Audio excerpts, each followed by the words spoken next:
Senator, for joining us. That was a nice surprise. As I said, you got twice as many votes to influence as we thought you were going to have in the morning. So we have about 15-20 minutes. I noticed that there are still roughly a half dozen people lined up behind each mic, so I would urge us to go to the speed round, meaning please keep the questions or observations as concise as possible. Yes, Mr. MacGuffie. Yeah, Bob MacGuffie, Fairfield. First, I'd like to say I think it's awfully rich that so many of the administration officials, including the president, are out promoting a war in Syria when they were so actively and publicly undermining the effort in Iraq a decade ago. And it only leads one to conclude or to leave them open to be exposed that they're only providing political cover for a red line statement foolishly made by the president a year ago. Now, Jim, you said you're skeptical. Well, so are we. Right now you sit on the Financial Services Committee, the Select Committee on Intelligence, and you've been appointed the Finance Chair of the Democrat Congressional Campaign Committee. And the prime job of that is to take Democrat congressional candidates around the country and show them where all the financial honeypots are, to fill their campaigns with cash. The campaign cash. Stay on the subject. Oh, I'll get to it.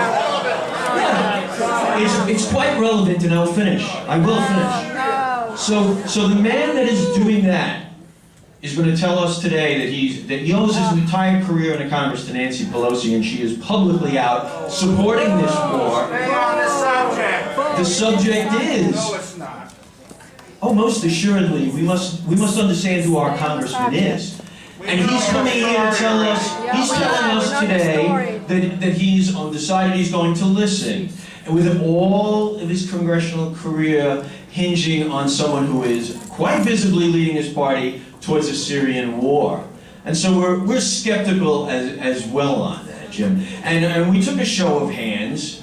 And nationwide, it's running. The congressional offices are saying 10-1 or 100-1 against this war. I would suggest we saw maybe 10-1 in this room. So the question is, just what percentage of your constituents does it take for you to actually represent them, rather than inject anything else into the equation? What percentage would it take?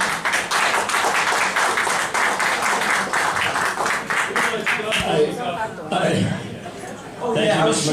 MacGuffie. Always a pleasure. You